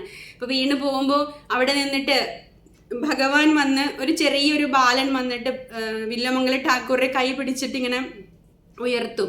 അപ്പൊ കൈ പിടിച്ച് ഉയർത്തുമ്പോൾ പെട്ടെന്ന് വില്വമംഗല ഠാക്കൂറിന് തോന്നുകയാണ്, അല്ലേ, ഇത്രയും നനുത്ത കരങ്ങള് ഇത് ഭഗവാന്റേതല്ലേ എന്ന് ചോദിക്കുമ്പോൾ പെട്ടെന്ന് ഇങ്ങനെ തോന്നിയിട്ട് ചോദിക്കുകയാണ്, നീ കൃഷ്ണനല്ലേ എന്ന് ചോദിക്കുമ്പോൾ പെട്ടെന്ന് ആ കൈ വിട്ടിട്ട് അങ്ങോട്ട് ഓടിപ്പോവും, ഭഗവാൻ ഓടിപ്പോവും. അപ്പോൾ വില്വമംഗല ഠാക്കൂർ ചോദിക്കുകയാണ്, അല്ലേ, ഈ ശ്ലോകത്തിലുണ്ട്, ഈ ഒരു പദ്യത്തിലുണ്ട് അത്. അപ്പോൾ അത് ചോദിക്കുകയാണ്, നിനക്ക് മറ്റെല്ലാം അല്ലേ, എല്ലാ കെട്ടുപാടുകളും വിട്ട് നിനക്ക് ഓടിപ്പോവാനായിട്ട് സാധിക്കും, പക്ഷേ എൻ്റെ ഹൃദയത്തിൽ ഞാൻ നിന്നെ കെട്ടിവെച്ചിരിക്കുന്നത് അഴിക്കാൻ നിനക്ക് സാധിക്കുമോ എന്ന് ചോദിച്ചിട്ട് ഭഗവാനെ വെല്ലുവിളിക്കുകയാണ് വില്വമംഗല ഠാക്കൂർ ചെയ്യുന്നത്. അപ്പോൾ ഇല്ലേ, ഭഗവാൻ ഇങ്ങനെയാണ്, നമ്മുടെ ഹൃദയം കവർന്നെടുക്കുന്ന ആളാണ് ഭഗവാൻ. മോഷ്ടാക്കളിൽ അഗ്രഗണ്യനായിട്ടാണ് വില്വമംഗല ഠാക്കൂർ ഭഗവാനെ ആ ഒരു പദ്യത്തിലുടനീളം ചിത്രീകരിക്കുന്നത്. അപ്പോൾ അങ്ങനെയുള്ള ഭഗവാന് പ്രണാമങ്ങൾ അർപ്പിക്കുകയാണ് വില്വമംഗല ഠാക്കൂർ ചെയ്യുന്നത്. അല്ലെ, ഭഗവാനെ വാഴ്ത്തിപ്പാടാനായിട്ട് ഒരുപാട് സ്തുതിഗീതങ്ങളും മന്ത്രങ്ങളും എല്ലാം നമുക്ക് ശാസ്ത്രങ്ങളിൽ കാണാനായിട്ട് സാധിക്കും. അല്ലേ, ബ്രഹ്മസംഹിതയില് ബ്രഹ്മദേവൻ പറയുന്നുണ്ട്, അദ്വൈതം അച്യുതം അനാദിം അനന്തരൂപം ആദ്യം പുരാണ പുരുഷം നവയൗവനം ച. അല്ലെ, ബ്രഹ്മസംഹിതയിൽ പറയാണ്. അതേപോലെ പുരുഷ സൂക്തത്തിൽ എന്താ പറയുന്നത്? സഹസ്രശീർഷ പുരുഷ സഹസ്രാക്ഷ സഹർഷപാദ് എന്ന് പറഞ്ഞിട്ടാണ് പുരുഷ സൂക്തം തുടങ്ങുന്നത്. അപ്പോൾ ഈ വേദമന്ത്രങ്ങളെക്കാളൊക്കെ ഭഗവാന് പ്രിയപ്പെട്ടത് ഭഗവാനെ അല്ലേ നവനീത തസ്കരൻ അല്ലെങ്കിൽ രൺചോർ, മക്കൻ ചോർ എന്നൊക്കെ വിളിക്കുന്ന ആ പദങ്ങൾ കേൾക്കാനാണ് ഭഗവാൻ ഏറ്റവും കൂടുതൽ ആഗ്രഹിക്കുന്നത്. അപ്പോൾ ഈ വേദമന്ത്രങ്ങളെക്കാളൊക്കെ ഭഗവാന് പ്രിയപ്പെട്ടത് ഇത്തരം വിശേഷണങ്ങളാണ്. അപ്പം അതിനെക്കുറിച്ചിട്ട് ഈ ഒരു ഗോപസ്ത്രീകളുടെ ഈ ഒരു എന്താ പറയുക, ഇത്തരത്തിലുള്ള ഭഗവാന്റെ വിശേഷണങ്ങളും ഈ പ്രകീർത്തനങ്ങളും ഒക്കെ വേദമന്ത്രത്തെക്കാൾ അധികം ഭഗവാന് പ്രിയപ്പെട്ടതാണ്. അപ്പം അതിനെക്കുറിച്ചിട്ടാണ് അടുത്ത ശ്ലോകം പറയുന്നത്. അപ്പോൾ ഭഗവാനെ ആരാധിക്കാനായിട്ട് ആരംഭിക്കുമ്പോൾ നമ്മളും ഈ വൈരുദ്ധ്യത്തിൽ നിന്നൊക്കെ പുറത്തു വരണം എന്നാണ് ആചാര്യന്മാർ ആഗ്രഹിക്കുന്നത്. നാം അതിനുവേണ്ടി അറ്റ്ലീസ്റ്റ് ശ്രമിക്കുകയെങ്കിലും ചെയ്യണം. ഇപ്പോൾ ഭൗതിക താല്പര്യങ്ങൾക്ക് വേണ്ടിയിട്ട് നാം പലതിൻ്റെയും പിന്നാലെ പായുമ്പോൾ അല്ലേ, അല്ലെങ്കിൽ പല ദേവത ആരാധനകളുടെ പിന്നാലെ നാം പോകുമ്പോൾ ഈ വൈരുദ്ധ്യത്തിൽ നിന്നൊക്കെ നാം പുറത്ത് കടക്കണം എന്ന് ഇവിടെ ശ്രീല പ്രഭുപാദ നമ്മളോട് പറയുന്നുണ്ട്. അപ്പോൾ ഈ വൈരുദ്ധ്യങ്ങളുടെ അല്ലെങ്കിൽ ഈ ദേവതമാരുടെ പിന്നാലെ നാം പോകുമ്പോൾ അല്ലേ, നാം അവിടെ ഭഗവാനിലുള്ള വിശ്വാസമാണ് നാം അവിടെ കളഞ്ഞു കുളിക്കുന്നത്. അപ്പം അതിനെക്കുറിച്ചിട്ടാണ് പറയുന്നത്, ഈ ഭൗതിക ലോകത്തിൽ ഇരുന്നു കൊണ്ട് ഈ വൈരുദ്ധ്യങ്ങളൊക്കെ നാം മനസ്സിലാക്കി അതിനുവേണ്ടി ആ വൈരുദ്ധ്യങ്ങളിൽ നിന്നൊക്കെ പുറത്തു കിടക്കാനായിട്ട് നാം പരിശ്രമിക്കണം എന്ന് ഇവിടെ പറയുന്നുണ്ട്. അപ്പോൾ ഇത്രയും കാര്യങ്ങളൊക്കെ മനസ്സിലാക്കുന്ന നമ്മൾ അല്ലേ, ഏകദൈവം എന്ന സത്യത്തിലേക്ക് വരണം എന്ന് പ്രഭുപാദ വളരെയധികം പ്രത്യാശിക്കുകയാണ്. അപ്പോൾ ഗീതാ മഹാത്മ്യത്തിൽ പറയുന്നത് പോലെ ഏകം ശാസ്ത്രം ദേവകി പുത്രഗീതം ഏകോ ദേവോ ദേവകി പുത്ര ഏവ. എന്താണ് പറയുന്നത് ഗീതാ മഹാത്മ്യത്തില്? ജനങ്ങൾ ഒരേ ഒരു ധർമ്മഗ്രന്ഥത്തെയും ഒരേ ഒരു ഈശ്വരനെയും സ്വീകരിക്കട്ടെ എന്നാണ് ഗീതാ മഹാത്മ്യത്തിൽ പ്രത്യാശിക്കുന്നത്. ഏകോ മന്ത്ര തസ്യ നാമാനി യാനി കർമാപ്യേകം തസ്യ ദേവസ്യ സേവ. ഒരേ ഒരു മന്ത്രം മാത്രം ഉണ്ടായിരിക്കട്ടെ, തന്നാമ സങ്കീർത്തനം. ഹരേ കൃഷ്ണ കൃഷ്ണ കൃഷ്ണ ഹരേ ഹരേ, ഹരേ രാമ രാമ രാമ ഹരേ ഹരേ. ഒരേ ഒരു പ്രവൃത്തി മാത്രം ഉണ്ടായിരിക്കട്ടെ, പരമദിവ്യോത്തമ പുരുഷന്റെ സേവനം. ഇതാണ് നാം ചെയ്യേണ്ടത്. അപ്പോൾ ഇതിൽ ഉറച്ചു നിൽക്കാനാണ് നാം പരിശ്രമിക്കേണ്ടത്. മറ്റുള്ള എല്ലാ വൈരുദ്ധ്യങ്ങളും മാറ്റിവെച്ചിട്ട് ഭഗവാനെ മാത്രം നാം അഭയം പ്രാപിക്കുക. ഇപ്പോൾ ഏത് ദേവതകളുടെ പിന്നാലെ പോയാലും അല്ലേ, അവരെന്ത് തന്നെ നന്മകൾ നമുക്ക് നൽകിയാലും അതെല്ലാം താൽക്കാലികമായിട്ടുള്ള കാര്യങ്ങളാണ്. മാത്രവുമല്ല ആ നന്മകളൊക്കെ നമുക്ക് തരുവാൻ വേണ്ടി അവർക്ക് ഭഗവാന്റെ അനുഗ്രഹം കൂടിയേ സാധിക്കൂ, അല്ലാതെ അവർക്ക് ഒറ്റയ്ക്ക് ഒന്നും ചെയ്യാനായിട്ട് സാധിക്കില്ല. ഭഗവാന്റെ അനുമതി ഉണ്ടെങ്കിൽ മാത്രമേ അവർക്ക് ആ അനുഗ്രഹങ്ങൾ, നമ്മൾ ആവശ്യപ്പെടുന്ന അനുഗ്രഹങ്ങൾ നമുക്ക് നൽകുവാനായിട്ട് ഈ ദേവതമാർക്ക് സാധിക്കുകയുള്ളൂ. അപ്പോൾ ഭഗവാനെ നാം അഭയം പ്രാപിക്കുകയാണെങ്കിൽ ഇടനിലക്കാരൻ്റെ ഒരു കാര്യങ്ങളൊക്കെ നമുക്ക് ഒഴിവാക്കാൻ സാധിക്കില്ലേ? നമുക്ക് നമ്മുടെ ആവശ്യങ്ങൾ ഭഗവാനോട് നേരിട്ട് പറയാനായിട്ട് സാധിക്കണം. അത്തരം ഇടനിലക്കാരില്ലാതെ ഭഗവാനോട് സംവദിക്കാനായിട്ട് നമുക്ക് സാധിക്കണം. അതാണ് നാം ഈ കൃഷ്ണാവബോധത്തിലൂടെ കൈവരിക്കുന്നത്. ഇപ്പോൾ ഈ ദേവതമാരുടെ അനുഗ്രഹങ്ങളൊക്കെ താൽക്കാലികമാണ് എന്ന് ബോധ്യപ്പെടുത്തുവാനായിട്ട് ഒരു കഥ പറയാറുണ്ട്. അപ്പോൾ അതിൽ പറയുന്നത്, ഒരാള് വളരെയധികം ദുഃഖങ്ങളും ദുരിതങ്ങളും ഒക്കെ അനുഭവിക്കുന്ന ഒരു വ്യക്തി വന്നിട്ട് ഇങ്ങനെ തപസ് ചെയ്യാണ് കുറേ കാലം. അപ്പോൾ ഇങ്ങനെ കുറേ കാലം തപസ് ചെയ്ത് ബ്രഹ്മാവിനെ പ്രീതിപ്പെടുത്തി കഴിഞ്ഞു. ബ്രഹ്മാവ് വന്നിട്ട് എന്താണ് നിനക്ക് വരം വേണ്ടത് എന്ന് ചോദിക്കുമ്പോൾ അയാൾ പറയാണ്, ഞാൻ എന്ത് തന്നെ മനസ്സിൽ വിചാരിച്ചാലും അപ്പം തന്നെ സാധിക്കണം എന്ന് പറയാണ്. ഓക്കെ, അപ്പോൾ ബ്രഹ്മാവ് ഉടനെ തഥാസ്തു അല്ലേ, എല്ലാം ഓക്കെ. കാരണം ബ്രഹ്മാവ് അങ്ങനെയാണ് അല്ലേ, നമ്മൾ എന്താവശ്യപ്പെട്ടാലും അതിൻ്റെ വരായികളൊന്നും ആലോചിക്കാതെ എല്ലാം ഇങ്ങനെ സാധിച്ചു തരും. നമുക്കറിയാം ഹിരണ്യകശിപുവിനൊക്കെ വരം കൊടുത്തിട്ട് പിന്നീട് എന്തെല്ലാം പ്രശ്നങ്ങളാണ് ഉണ്ടായത്. അപ്പോൾ അതേപോലെ തഥാസ്തു എന്ന് പറഞ്ഞിട്ട് ബ്രഹ്മദേവൻ പോവാണ്. അപ്പോൾ അങ്ങനെ ഈ വരം കിട്ടിയല്ലോ. അപ്പോൾ ഇയാൾ വിചാരിക്കുകയാണ് അല്ലേ, നമ്മളെപ്പോലെയുള്ള ആളായിരിക്കും, വിശ്വാസം ഉണ്ടാവില്ല. അപ്പോൾ ഇയാൾ വിചാരിക്കുകയാണ് ഇതൊന്ന് പരീക്ഷിച്ച് നോക്കാം എന്ന് വിചാരിച്ചിട്ട് അദ്ദേഹം ഇങ്ങനെ മനസ്സിൽ വിചാരിക്കുകയാണ് അല്ലേ, കുറേ മാസങ്ങളും വർഷങ്ങളൊക്കെ ആയിട്ട് തപസ് ചെയ്തുകൊണ്ടിരിക്കുകയാണ്. അപ്പോൾ ഭക്ഷണമൊന്നും കഴിച്ചിട്ടില്ല. അപ്പോൾ എനിക്ക് മൃഷ്ടാനമായിട്ടുള്ളൊരു ഭോജനം കിട്ടിയാൽ നന്നായിരുന്നു എന്നങ്ങനെ വിചാരിക്കുകയാണ് മനസ്സിൽ. ഉടനെ തന്നെ അവിടെ അതിനുള്ള എല്ലാം വന്നു അല്ലേ, വിവിധ തരത്തിലുള്ള ഭക്ഷണങ്ങളും എല്ലാം വന്നു, പാനീയങ്ങൾ വന്നു, എല്ലാം വന്നു. അപ്പോൾ അദ്ദേഹം ഇങ്ങനെ അതെല്ലാം കഴിച്ചു. ഇത് കൊള്ളാലോ എന്ന് വിചാരിച്ചിട്ട് എല്ലാം കഴിച്ച് സംതൃപ്തനായിട്ട് ഇരുന്നു അല്ലേ. അപ്പോൾ നമ്മളൊക്കെ വയറ് നിറച്ച് ഭക്ഷണം കഴിച്ചാൽ അടുത്ത പരിപാടി എന്താണ്, നമുക്ക് എവിടെയെങ്കിലും ഒന്ന് വിശ്രമിക്കണം അല്ലേ. അപ്പോൾ ഇദ്ദേഹവും വിചാരിച്ചു, ഇത്രയും നാൾ ഞാൻ തപസ് ചെയ്തൊക്കെ ക്ഷീണിച്ച് വയ്യാണ്ടായതാണ്, അപ്പോൾ കുറച്ച് നേരം ഒന്ന് റെസ്റ്റ് എടുക്കാമെന്ന് വിചാരിച്ചിട്ട് അപ്പോൾ റെസ്റ്റ് എടുക്കാനായിട്ട് ആലോചിക്കുമ്പോൾ അടുത്തത് എന്താണ് വേണ്ടത്, കിടക്കാനുള്ള സാഹചര്യങ്ങൾ വേണം അല്ലേ. അപ്പോൾ അദ്ദേഹം വിചാരിക്കുകയാണ്, ഇവിടെ ഒരു ചപ്രമഞ്ചക്കട്ടിലും ഒരു കിടക്കയും ഒക്കെ ഉണ്ടായിരുന്നെങ്കിൽ എനിക്കൊന്ന് വിശ്രമിക്കാമായിരുന്നു എന്ന് ചിന്തിക്കുമ്പോൾ ഉടനെ അതെല്ലാം അവിടെ എത്തും.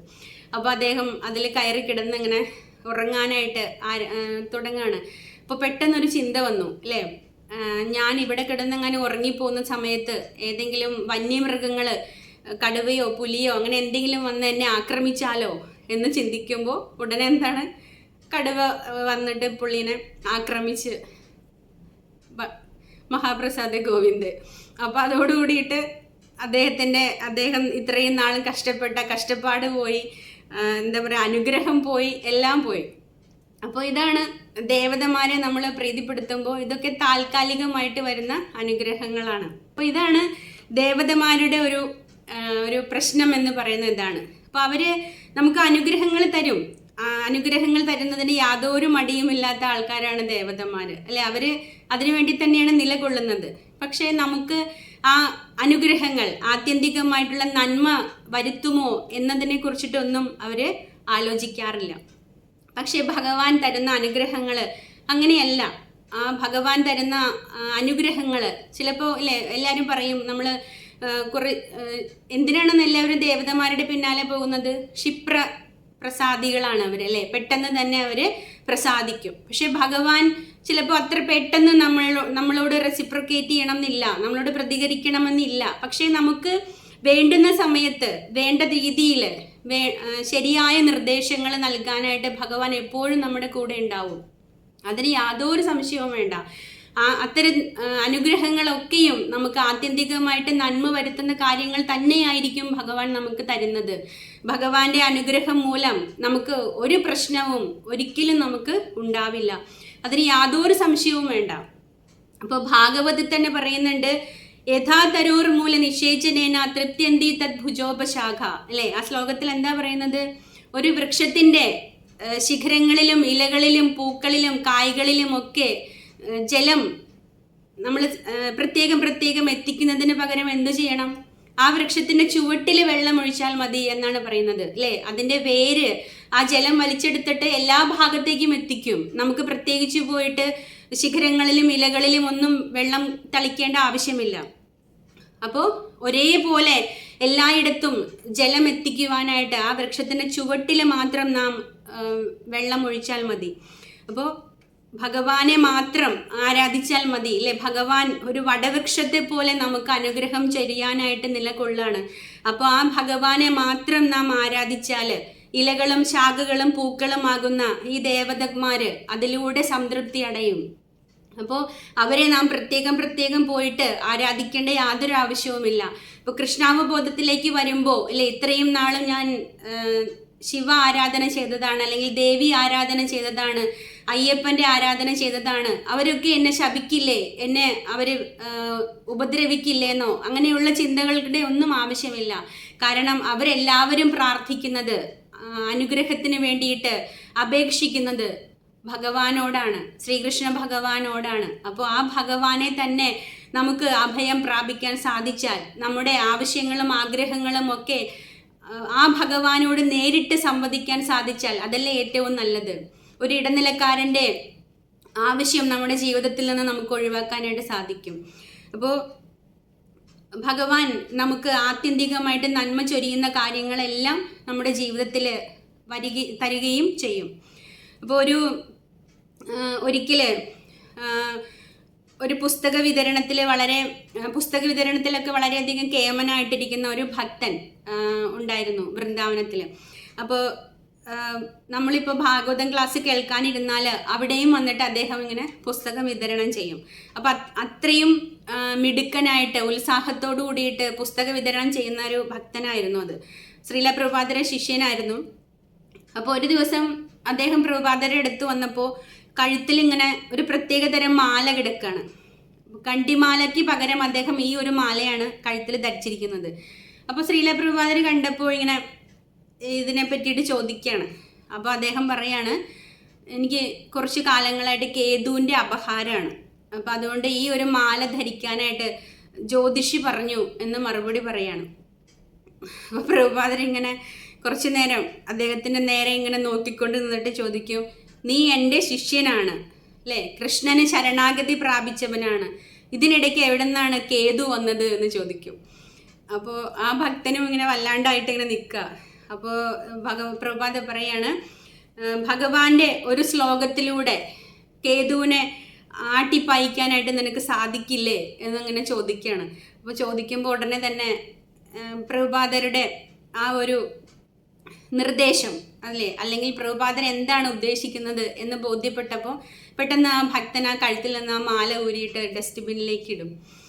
അപ്പോൾ ഇതാണ് അല്ലേ ശ്രീല പ്രഭുപാദർ നമ്മളെ പഠിപ്പിക്കുന്നത്, ഇതാണ് ഏകദൈവ ആരാധന. അപ്പോൾ അത് ശ്രീകൃഷ്ണ ഭഗവാനെ മാത്രം നാം ആരാധിക്കണം. അതാണ് കൃഷ്ണാവബോധ സമിതിയിലൂടെ നാം പഠിക്കുന്നത്, മനസ്സിലാക്കുന്നത്. അപ്പോൾ ഭഗവാൻ അല്ലേ എല്ലാത്തിലും നമ്മളെ രക്ഷിക്കാൻ ഉണ്ടാകും, നമ്മുടെ കൂടെ സദാസമയവും ഭഗവാൻ ഉണ്ടാകും എന്നുള്ള ആ ഒരു വിശ്വാസമാണ് നാം നേടിയെടുക്കേണ്ടത്. സ്വന്തം പിതാവ് സിംഹത്തിൻ്റെ കൂട്ടിലേക്ക് എറിഞ്ഞപ്പോഴും പാറക്കെട്ടിൽ നിന്ന് വലിച്ചെറിഞ്ഞപ്പോഴും ഇല്ലേ, വിഷം കൊടുത്തപ്പോഴും പാമ്പിൻ്റെ കൂടെ ഇട്ടപ്പോഴും ഒന്നും 5 വയസ്സുള്ള പ്രഹ്ലാദൻ ഭയന്നില്ല അല്ലേ. വെറും 5 വയസ്സുള്ള ബാലനാണ്. നമ്മളാണെങ്കിൽ എന്ത് ചെയ്തേനെ? അപ്പം തന്നെ പേടിച്ച് മരിച്ചേനെ, അല്ലെങ്കിൽ നാം ഒരുപാട് എന്താ പറയുക വല്ലാത്തൊരു അവസ്ഥയിലേക്ക് പോയേനെ. പക്ഷെ പ്രഹ്ലാദൻ ഇതൊന്നും കണ്ടിട്ട് ഭയന്നില്ല. തൻ്റെ ഭഗവാൻ തന്നെ ഏതവസ്ഥയിൽ നിന്നും രക്ഷിക്കും എന്നുള്ള ആ ഒരു വിശ്വാസം ആ ഒരു കുഞ്ഞിനുണ്ടായിരുന്നു അല്ലേ. ഒരു രാഘുവിൻ്റെയും കേതുവിൻ്റെയും ശനിയുടെയും പുറകെ പ്രഹ്ലാദൻ പോയില്ല. ഭഗവാന്റെ മന്ത്രം മാത്രം ഉരുവിട്ടുകൊണ്ടാണ് പ്രഹ്ലാദൻ ആ ഒരു കടമ്പകളൊക്കെ കടന്നു വന്നത്. അതാണ് വിശ്വാസം. അത് ശ്രദ്ധ സാധു സംഘ ഭജനക്രിയ എന്നാണ് ഇങ്ങനെ അല്ലേ എന്നാണ് തുടങ്ങുന്നത്. എല്ലാം തുടങ്ങുന്നത് എവിടെ നിന്നാണ്? ശ്രദ്ധ, വിശ്വാസത്തിൽ നിന്നാണ് എല്ലാം ആരംഭിക്കുന്നത്. അപ്പോൾ ആ വിശ്വാസമാണ് എല്ലാത്തിൻ്റെയും അടിത്തറ. അല്ലാതെ ഇവിടെ യാതൊരു മാജിക്കും ഇല്ല. കൃഷ്ണാവബോധ സമിതിയിൽ മാജിക്കും പരിപാടികളൊന്നുമില്ല. ഇവിടെ വിശ്വാസമാണ്. ഭഗവാൻ രക്ഷിഷ്യതി വിശ്വാസോ ഗോപ്തൃപ്തേ വരണം തഥാ അല്ലേ. ഭഗവാൻ ഏത് പരിതസ്ഥിതിയിലും നമ്മളെ രക്ഷിക്കാനുണ്ടാകും, നമ്മോടൊപ്പം എപ്പോഴും ഭഗവാൻ ഉണ്ടാകും എന്നൊരു വിശ്വാസത്തിലാണ് നാം എല്ലാവരും മുന്നോട്ട് പോയിക്കൊണ്ടിരിക്കുന്നത്. അപ്പോൾ അത് നമ്മുടെ വിശ്വാസം അല്ലേ. നിന്റെ വിശ്വാസം നിന്നെ രക്ഷിക്കട്ടെ എന്നൊരു പ്രശസ്തമായിട്ടുള്ള ബൈബിൾ വചനം ഉണ്ട് അല്ലേ. അപ്പോൾ നമ്മുടെ വിശ്വാസം നമ്മളെ രക്ഷിക്കും, തീർച്ചയായിട്ടും രക്ഷിക്കും. അത് കറയറ്റതാവണം, അതിന് ഇളകാത്തൊരു അടിത്തറ ഉണ്ടാവണം. എങ്കിൽ ആ വിശ്വാസം മാത്രം മതി നമ്മുടെ രക്ഷയ്ക്ക്. ഇപ്പോൾ നമ്മൾ കൃഷ്ണാവബോധത്തിലേക്ക് വരുമ്പോൾ അല്ലേ 4 യമനിയമങ്ങളൊക്കെ നമ്മൾ പാലിക്കാനായിട്ട് ആരംഭിക്കുമ്പോൾ പലരും നമ്മളെ കളിയാക്കും അല്ലേ. നമ്മുടെ ബന്ധുക്കൾ തന്നെ നമ്മളെ കുറ്റപ്പെടുത്തുകയും ഒറ്റപ്പെടുത്തുകയും ഒക്കെ ചെയ്യും. തരം കിട്ടുമ്പോഴൊക്കെ അത് കഴിക്കാനായിട്ട് അവർ നിർബന്ധിക്കും. നമ്മൾ അവരുടെ വീട്ടിലേക്ക് ചെല്ലുമ്പോൾ അവരാദ്യം നമുക്ക് തരുന്നതും അതായിരിക്കും. നമുക്ക് കഴിക്കാൻ പാടില്ലാത്ത അല്ലെങ്കിൽ നാം ഉപേക്ഷിച്ച ഭക്ഷണ പദാർത്ഥങ്ങൾ.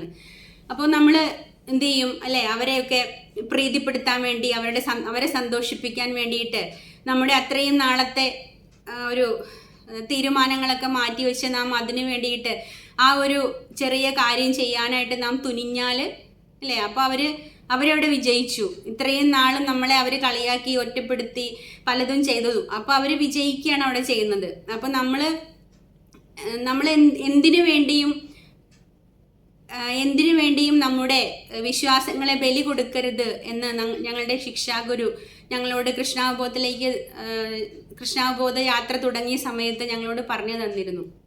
കാരണം കൃഷ്ണാവബോധത്തിലേക്ക് വന്നിട്ട് ഞങ്ങൾ ആദ്യമായിട്ട് നാട്ടിൽ വെക്കേഷന് പോവാണ്. ഇപ്പോൾ നമ്മളെല്ലാ ബന്ധുമിത്രാദികളുടെ വീട്ടിലേക്ക് പോകുമ്പോൾ നമുക്കിതൊക്കെ ഈ ഒരു സാഹചര്യങ്ങളിലൂടെയൊക്കെ കടന്നു പോകേണ്ടതായിട്ട് വരും. അപ്പോൾ നമ്മൾ എന്ത് ചെയ്യും എന്ന് വല്ലാത്തൊരു ആശയക്കുഴപ്പത്തിലായിരുന്നു. അപ്പോൾ ആ സമയത്ത് അദ്ദേഹം പറഞ്ഞ വാചകങ്ങളാണിത് അല്ലേ. മറ്റുള്ള ഒന്നിനും വേണ്ടിയിട്ട് നമ്മുടെ വിശ്വാസങ്ങൾ ബലി കഴിക്കാതിരിക്കുക. നാം എന്തിലാണോ വിശ്വസിക്കുന്നത് അതിൽ ഉറച്ചു നിൽക്കുക എന്നാണ് അദ്ദേഹം നമുക്ക് തന്ന ഉപദേശം. അപ്പോൾ അത് വളരെ അർത്ഥവത്തായിട്ടുള്ളൊരു ഉപദേശമായിരുന്നു അല്ലേ. അപ്പോൾ നമ്മൾ ആ ഒരു തീരുമാനത്തിൽ ഉറച്ചു നിൽക്കുമ്പോൾ മറ്റുള്ളവരെ എത്രയൊക്കെ നമ്മളെ നിർബന്ധിച്ചാലും നാം അതിലേക്കൊന്നും പോവാതെ നിൽക്കുമ്പോൾ കുറച്ച് കഴിയുമ്പോൾ അവരത് അംഗീകരിക്കും അല്ലേ. അവരംഗീകരിക്കുകയും നമ്മളെ മാനിക്കുകയും ഒക്കെ ചെയ്യും. അപ്പോൾ നമുക്ക് വേണ്ടത് വിശ്വാസമാണ്. ആ വിശ്വാസത്തിൽ നാം ഉറച്ചു നിന്നാൽ പിന്നെ മറ്റുള്ളതിനെയെല്ലാം നമുക്ക് മാറ്റിവെക്കാൻ അല്ലെങ്കിൽ തടുത്തു നിർത്താനായിട്ട് സാധിക്കും. അർജുനൻ തന്നെ നമ്മളെക്കുറിച്ച് എന്തിനാ പറയുന്നത്? അർജുനൻ തന്നെ ഭഗവാനെ പലതവണ സംശയിച്ചിട്ടുണ്ട്. പക്ഷേ പിന്നീട് ഭഗവാന്റെ പ്രവൃത്തികളുടെ ആന്തരിക അർത്ഥം മനസ്സിലാക്കുമ്പോൾ അല്ലേ, അതെല്ലാം നന്മയിലേക്കാണ് വരുന്നത് എന്ന് മനസ്സിലാക്കുമ്പോഴാണ് അർജുനന് ഭഗവാനോട് വളരെയധികം വിശ്വാസവും ആരാധനയും എല്ലാം തോന്നുന്നത്. ഇപ്പോൾ ഒരു പഴക്കച്ചവടക്കാരിയുടെ കഥ പറയാറുണ്ട് അല്ലേ. അപ്പോൾ ആ പഴക്കച്ചവടക്കാരി ഭഗവാന് പഴങ്ങൾ കൊണ്ടുവന്ന് കൊടുക്കുമ്പോൾ ഭഗവാൻ ആ പഴത്തിനെല്ലാം പകരം അവരുടെ കൊട്ടയിലേക്ക് വിലപിടിപ്പുള്ള രത്നാഭരണങ്ങളും സ്വർണ്ണാഭരണങ്ങളും എല്ലാം കൊടുക്കുകയാണ് ചെയ്യുന്നത്. അപ്പോൾ അവർ ഇവിടേക്ക് വന്നതിനേക്കാളും ആനന്ദത്തിലാണ് അവർ തിരിച്ചു പോകുന്നത്. അപ്പോൾ ആൾക്കാരൊക്കെ ചോദിക്കും, എന്താണ് ഇന്ന് ഇത്ര സന്തോഷം എന്ന് ചോദിക്കുമ്പോൾ പറയും, എനിക്ക് അല്ലേ ഞാൻ ഇന്ന് കൃഷ്ണനെ കണ്ടു, എനിക്ക് കൃഷ്ണൻ ഇങ്ങനെ പഴങ്ങളെല്ലാം ഞാൻ പഴം കൊടുത്തു എന്ന് പറയാണ്. അപ്പോൾ അവർ വീട്ടിൽ ചെന്ന് നോക്കുമ്പോഴാണ് മനസ്സിലാകുന്നത് ആ കൊട്ടയിൽ ഭഗവാൻ എടുത്ത പഴങ്ങൾക്കൊക്കെ പകരം ഭഗവാൻ ഈ വിലപിടിപ്പുള്ള ഉപഹാരങ്ങൾ വെച്ചിരിക്കുന്നതിനെ കുറിച്ചിട്ട് അവർ മനസ്സിലാക്കുന്നത്. അപ്പോൾ അവര് അല്ലേ, നമുക്കൊക്കെ ഇത്രയും വരെ നമുക്ക് ഈ കഥ അറിയൂ അല്ലേ. ഭഗവാന് പഴങ്ങൾ കൊടുത്തു, പഴക്കച്ചവടക്കാരിക്കും ഭഗവാൻ വിലപിടിപ്പുള്ള ഉപഹാരങ്ങൾ തിരിച്ചു കൊടുത്തു. ഇത്രയും നമുക്ക് അറിവുള്ളൂ. പക്ഷെ ഇതിനൊരു മറുപുറമുണ്ട്. അപ്പോൾ ഈ പഴക്കച്ചവടക്കാരി ആർക്ക് വേണം ഇതെല്ലാം എന്ന് പറഞ്ഞിട്ട് ആ വീടിന്റെ മൂലയിലേക്ക് ആ രത്നങ്ങളും സ്വർണ്ണ ആഭരണങ്ങളും ഒക്കെ ഇങ്ങനെ വലിച്ചെറിഞ്ഞിട്ട് വീണ്ടും ആ കുട്ടയിൽ പഴം നിറച്ച് ഭഗവാന്റെ അടുത്തേക്ക് പോവാണ്. അപ്പോൾ അങ്ങനെ ഭഗവാന്റെ അടുത്തേക്ക് ചെല്ലുമ്പോൾ ഭഗവാൻ ചോദിക്കും, ഇനി എന്താണ് നിനക്ക് വേണ്ടത് എന്ന് ചോദിക്കും. അപ്പോൾ ഈ പഴക്കച്ചവടക്കാരി പറയാണ്, ഇതെല്ലാം എടുക്കൂ, ഈ പഴങ്ങളെല്ലാം എടുക്കൂ, എന്നിട്ട് എൻ്റെ മടിയിൽ വന്നൊന്നിരിക്കൂ എന്ന് പറയും. അപ്പോൾ ഭഗവാൻ വന്നിട്ട് അവരുടെ മടിയിലിരിക്കുകയാണ്. മടിയിലിരിക്കുമ്പോൾ ആ പഴക്കച്ചവടക്കാരി പറയും, എന്നെ അമ്മ എന്നൊന്ന് വിളിക്കുമോ എന്ന് ചോദിക്കും. മയ്യ എന്നൊന്ന് വിളിക്കുമോ എന്നെ എന്ന് ചോദിക്കും. അപ്പോൾ ഭഗവാൻ ഇങ്ങനെ മയ്യ എന്ന് വിളിക്കുകയാണ്, സ്നേഹത്തോടെ വിളിക്കുകയാണ്, മയ്യ എന്ന് വിളിക്കുകയാണ്. അപ്പോൾ അതോടുകൂടിയിട്ട് ആ പഴക്കച്ചവടക്കാരിയുടെ ഹൃദയം നിറയാണ് അല്ലേ. ഭഗവാൻ മയ്യ എന്ന് വിളിക്കുന്നത് ആരെയാണ്? യശോദ മാതാവിനെ. അപ്പോൾ ഉടനെ തന്നെ യശോദ മാതാവ് അകത്ത് നിന്ന് വരികയാണ്. എന്നെ വിളിച്ചോ എന്ന് ചോദിച്ച് വരുമ്പോൾ പെട്ടെന്ന് ഈ പഴക്കച്ചവടക്കാരി ഭഗവാനെ എടുത്ത് യശോദ മാതാവിന് ഇങ്ങനെ കൊടുക്കണം. അപ്പോൾ അവർക്ക് വല്ലാത്ത സന്തോഷവും സംതൃപ്തിയും എല്ലാം അനുഭവപ്പെടുകയാണ് ആ പഴക്കച്ചവടക്കാരിക്ക്. അങ്ങനെ അവർ ആ കുട്ടയും എടുത്ത് ആടിപ്പാടി അവർ ആദ്യം അല്ലേ ഭഗവാൻ പഴം എടുത്തപ്പോൾ ഉണ്ടായിരുന്ന സന്തോഷത്തിനേക്കാൾ 100 ഇരട്ടി സന്തോഷത്തിൽ അവർ ആടിപ്പാടി പോവാണ്. അപ്പോൾ ആൾക്കാർ ചോദിക്കും, എന്താ നിനക്ക് ഇപ്പോൾ ഇത്രയും സന്തോഷം? കുറച്ച് മുൻപ് അവർ പോയതെല്ലാവരും കണ്ടതാണ്. അപ്പം നിനക്ക് എന്താ ഇത്രയും സന്തോഷം? ഈ അളവറ്റ ആനന്ദം നീ എന്താണ് അനുഭവിക്കുന്നത് എന്നൊക്കെ ഇങ്ങനെ വൃന്ദാവനവാസികൾ ചോദിക്കുമ്പോൾ ആ പഴക്കച്ചവടക്കാരി പറയാണ്, ഞാൻ എൻ്റെ കൃഷ്ണനെ കണ്ടു അല്ലേ. എൻ്റെ കാന എന്നാണ് അവർ വിളിക്കുക.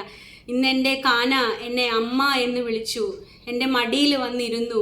ഇതിൽ പരം എന്ത് ആനന്ദമാണ് എനിക്ക് വേണ്ടത് എന്ന് ചോദിച്ചിട്ട് ആ പഴക്കച്ചവടക്കാരി ഇങ്ങനെ തുള്ളിച്ചാടി പോവാണ്. അപ്പോൾ ഇരട്ടി ആനന്ദം അല്ലെ, അതാണ് അവർക്ക് ലഭിച്ചത്. അല്ലെങ്കിൽ 10 മടങ്ങ് ആനന്ദം അതാണ് അവർക്ക് ലഭിച്ചത്. അപ്പോൾ ഇതാണ് ശുദ്ധഭക്തന്മാർ ഇതാണ് ആഗ്രഹിക്കുന്നത് അല്ലേ. അല്ലെങ്കിൽ നമ്മൾക്കിപ്പോൾ കുചേലന്റെ കഥ കേൾക്കുമ്പോൾ കുചേലൻ ദാരിദ്ര്യത്തിൽ നിന്ന് ഒരു പിടി അവലുമായിട്ട് വന്ന് ഭഗവാന് അവല് കൊടുക്കുമ്പോൾ ഭഗവാൻ ഒരുപാട് സൗഭാഗ്യങ്ങൾ തിരികെ കൊടുത്തു എന്ന് അല്ലേ നമ്മൾ പഠിച്ചിട്ടുണ്ട്. പക്ഷേ കുചേലൻ അതൊന്നുമല്ല ആഗ്രഹിക്കുന്നത്. ആ ധനമല്ല കുചേലന്റെ ആഗ്രഹം അല്ലെ. ഭഗവാന്റെ അടുത്ത് വരിക, ഭഗവാനോടൊത്ത് കുറേ നേരം ചിലവഴിക്കുക, ഭഗവാന്റെ സാമീപ്യത്തിൽ കുറേ സമയം ചിലവഴിച്ച് സന്തോഷത്തോടു കൂടിയിട്ട് അല്ലേ. ആ ധനത്തെ കുചേലൻ അറിയില്ല. ഭഗവാൻ അവല് വാരി കഴിച്ചപ്പോൾ അവിടെ ദാരിദ്ര്യം മാറി കുടിലിന് പകരം കൊട്ടാരം വന്നതൊന്നും കുചേലൻ അറിയില്ല. പക്ഷെ കുചേലന്റെ ഏറ്റവും വലിയ ധനം എന്ന് പറയുന്നത് ആ ഭഗവാനോടൊത്ത് ചിലവഴിച്ച നിമിഷങ്ങളായിരുന്നു. അതായിരുന്നു കുചേലൻ ഏറ്റവും കൂടുതൽ ആഗ്രഹിച്ചതും. അപ്പൊ പിന്നീട് വീട്ടിൽ തിരിച്ചെത്തി കഴിയുമ്പോഴാണ് ഈ അനുഗ്രഹങ്ങളൊക്കെ കിട്ടിയതായിട്ട് കുചേലൻ മനസ്സിലാക്കുന്നത്. അപ്പൊ ശുദ്ധഭക്തന്മാർ എപ്പോഴും ഇങ്ങനെയാണ് അല്ലേ. ഇപ്പൊ പഴക്കച്ചവടക്കാരിക്ക് പഴത്തിന് പകരം രത്നാഭരണങ്ങൾ കിട്ടിയപ്പോൾ അവർക്ക് സന്തോഷമല്ല അനുഭവപ്പെട്ടത്. അപ്പോൾ ഇതിലും വലുത് അവർക്ക് വേണമായിരുന്നു. അതിനു വേണ്ടിയിട്ടാണ് അവർ പിന്നീട് ഭഗവാന്റെ അടുത്തേക്ക് വരുന്നത്. അപ്പോൾ ശുദ്ധഭക്തന്മാരെ ഇങ്ങനെയാണ്. അപ്പോൾ അർജുനൻ അല്ലേ ഭഗവാനെ അംഗീകരിച്ചത് എങ്ങനെയാണ്? അർജുനൻ പറയുന്നുണ്ട്, പരബ്രഹ്മ പരം ധാമ പവിത്രം പരമം ഭവാൻ പുരുഷം ശാശ്വതം ദിവ്യം ആദിദേവം അജം വിഭു അല്ലേ. ഭഗവാനെ അംഗീകരിക്കാനായിട്ട് തുടങ്ങുകയാണ് അർജുനൻ. എങ്ങനെയാണ്? ആഹുസ്ത്വം ഋഷയ സർവേ ദേവർഷി നാരദസ്തദാ അസിതോ ദേവലോ വ്യാസ സ്വയം ചൈവ ബ്രവീഷിമേ. അർജുനൻ പറയാണ് അല്ലേ, ഞാൻ ഒരുപാട് കാര്യങ്ങൾ ഞാൻ മനസ്സിലാക്കി, പക്ഷേ അതിൽ നിന്നെല്ലാം ഉപരിയായിട്ട് അങ്ങയെക്കുറിച്ചിട്ട് അസിതനും ദേവലനും വ്യാസനും പറയുന്ന കാര്യങ്ങൾ കേട്ടപ്പോൾ എനിക്ക് സ്വയം തോന്നി ഞാൻ അങ്ങയെ അംഗീകരിക്കുകയാണ്, ആരാധിക്കുകയാണ് എന്ന് പറയാണ് അർജുനൻ. സ്വയം ചൈവ പ്രവേശ്യമേ, എനിക്ക് സ്വയം തോന്നിയിട്ട് ഞാൻ അങ്ങയെ ആരാധിക്കുകയാണ്, അംഗീകരിക്കുകയാണ്, വിശ്വസിക്കുകയാണ് എന്ന് പറഞ്ഞിട്ടാണ് അർജുനൻ 10ാമത്തെ അധ്യായത്തിൽ ഭഗവാന്റെ മുന്നിൽ സാഷ്ടാംഗം പ്രണമിക്കുന്നത്. അപ്പോൾ ഭഗവാനെ കുറിച്ചിട്ട് അർജുനൻ അല്ലേ കേട്ട് മനസ്സിലാക്കി. അങ്ങനെ അത് ഗുരു ശിഷ്യ പരമ്പരയിൽ നിന്ന് കേട്ട് മനസ്സിലാക്കി, മുതിർന്ന ആചാര്യന്മാരിൽ നിന്ന് കേട്ട് മനസ്സിലാക്കി, അങ്ങനെ വിശ്വാസം ഉറച്ചപ്പോഴാണ് അർജുനൻ ഭഗവാനെ അംഗീകരിക്കുന്നത്. അപ്പോൾ ഇതേപോലെ ഗുരു ശിഷ്യ പരമ്പരയിൽ നിന്ന് ഭഗവാനെ കുറിച്ചിട്ട് മഹത്തായിട്ടുള്ള കാര്യങ്ങൾ കേട്ട് മനസ്സിലാക്കി നമ്മുടെ വിശ്വാസവും ഉറയ്ക്കണം. എങ്കിൽ മാത്രമേ നമുക്ക് മുന്നോട്ട് നല്ല രീതിയിൽ പോവാനായിട്ട് സാധിക്കുകയുള്ളൂ. ആ വിശ്വാസത്തിൽ നാം ജീവിക്കാനായിട്ട് ശ്രമിക്കണം. ഇപ്പോൾ ഭഗവാൻ പറയുന്നുണ്ട് അല്ലേ, 4-ാമത്തെ അധ്യായത്തിൽ ഭഗവത്ഗീതയിൽ പറയുന്നുണ്ട്, അജ്ഞശ്ച ശ്രദ്ധാനശ്ച സംശയാത്മാ വിനശ്യതി ന്യായം ലോകോസ്തി ന പരോ സുഖം ന്യായം ലോകോസ്തി ന പരോ ന സുഖം സംശയാത്മനഃ. സംശയമുള്ള ഒരു ആത്മാവിന്, അല്ലെങ്കിൽ ധർമ്മശാസ്ത്രങ്ങളെ സംശയദൃഷ്ടിയോടെ വീക്ഷിക്കുന്ന അജ്ഞരും അവിശ്വാസികളുമായിട്ടുള്ള ആളുകൾക്ക് ഈശ്വരാവബോധം ലഭിക്കുന്നില്ല. അവർക്ക് ഇഹലോകത്തിലും പരലോകത്തിലും സന്തുഷ്ടി ലഭിക്കില്ല എന്ന് ഭഗവാൻ തന്നെ ഭഗവത്ഗീതയിൽ പറയുന്നുണ്ട്. അപ്പോൾ ഭഗവാനെ കുറിച്ചുള്ള സംശയങ്ങളെല്ലാം മാറ്റിവെക്കുക, ഭഗവാനെ പൂർണ്ണമായിട്ടും വിശ്വസിക്കുക, അംഗീകരിക്കുക, ഏകദൈവ ആരാധനയിലേക്ക് വരിക. ഈ ഭൗതിക ലോകത്തിൻ്റെ വൈരുദ്ധ്യങ്ങളൊക്കെ മാറ്റിവെച്ചിട്ട് ഭഗവാനാണ് ഏക സത്യം എന്ന് മനസ്സിലാക്കിയിട്ട് അതിലേക്ക് വരാനാണ് നാം ഓരോരുത്തരും ശ്രമിക്കേണ്ടത്. അപ്പോൾ ഈ വൈരുദ്ധ്യങ്ങളൊക്കെ ഇവിടെ ഉണ്ടാകും. അപ്പോൾ ഇതൊന്നും മാറ്റി വെച്ചിട്ട്, അല്ലെങ്കിൽ ഇതൊന്നും തുടച്ചു നീക്കിയിട്ട് നമുക്ക് ഒന്നും ചെയ്യാനായിട്ട് സാധിക്കില്ല. പക്ഷേ നമുക്ക് എന്ത് ചെയ്യാൻ സാധിക്കും? ഈ വൈരുദ്ധ്യങ്ങളൊക്കെ മറികടന്ന് നമുക്ക് പരമമായിട്ടുള്ള സത്യത്തിലേക്ക് പോകാൻ സാധിക്കും അല്ലേ? അത് ബോധ്യപ്പെടുവാനായിട്ട് സാധിക്കും. അപ്പോൾ അർജുനൻ അംഗീകരിച്ചതുപോലെ, പ്രഹ്ലാദൻ വിശ്വസിച്ചതുപോലെ, ഗജേന്ദ്രൻ ശരണാഗതി പ്രാപിച്ചതുപോലെ ഭഗവാനെ മനസ്സിലാക്കാൻ, ഭഗവാനെ വിശ്വസിക്കാൻ നമുക്ക് ഓരോരുത്തർക്കും സാധിക്കണം. അതിനാണ് നാം ഈ കൃഷ്ണാവബോധം അഭ്യസിക്കുന്നത്, സാധനാ ഭക്തി അഭ്യസിക്കുന്നത്. അപ്പോൾ ഈ ഒരു വിശ്വാസമാണ് നാം നേടിയെടുക്കേണ്ടത്. അപ്പോൾ ഈ ഭൗതിക ലോകത്തിൻ്റെ വൈരുദ്ധ്യങ്ങളൊക്കെ നമ്മുടെ ഈ വിശ്വാസം കൊണ്ട് നമുക്ക് മറികടക്കാനായിട്ട് സാധിക്കണം. മറ്റൊന്നിൻ്റെയും പിന്നാലെ പോകാതെ ഭഗവാനെ മാത്രം അഭയം പ്രാപിച്ചാൽ തീർച്ചയായിട്ടും നമുക്ക് ഈ വൈരുദ്ധ്യങ്ങളൊക്കെ മറികടക്കാനായിട്ട് സാധിക്കും. അപ്പോൾ പ്രഹ്ലാദൻ വിശ്വസിച്ചതുപോലെ, അർജുനൻ അംഗീകരിച്ചതുപോലെ, ഗജേന്ദ്രൻ ശരണാഗതി പ്രാപിച്ചതുപോലെയൊക്കെ നമുക്ക് ഭഗവാനെ വിശ്വസിക്കാനും ആരാധിക്കാനും അംഗീകരിക്കാനും സാധിക്കണം. അപ്പോൾ അതിന് ഓരോരുത്തർക്കും ഭഗവാൻ അനുഗ്രഹങ്ങൾ നൽകട്ടെ എന്ന് ഗുരുവിൻ്റെ നാമത്തിൽ പ്രാർത്ഥിച്ചുകൊണ്ട് ഇന്നത്തെ ശ്രീമദ് ഭാഗവതം ക്ലാസ് നമ്മളിവിടെ അവസാനിപ്പിക്കുകയാണ്. ഹരേ കൃഷ്ണ.